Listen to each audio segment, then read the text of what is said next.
हाम्रो जेनीले चाहिँ हेर्नु है कतिवटा बच्चा दिएको रहेछ खै खै खै 1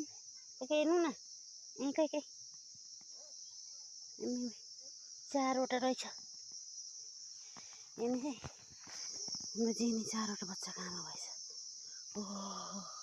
यहाँ हिजो खनेर यस्तो गर्दै थियो हेर्नु त 4टा बच्चा जन्माछन् जेनीले हेर्नु आमा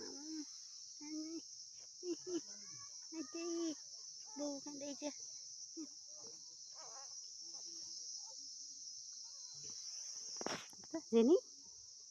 4वटा हो 4वटा बच्चा हो जेनीको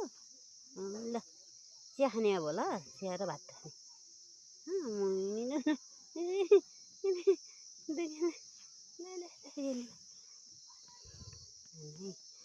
चारवटा बच्चा यस्तो दामी दामी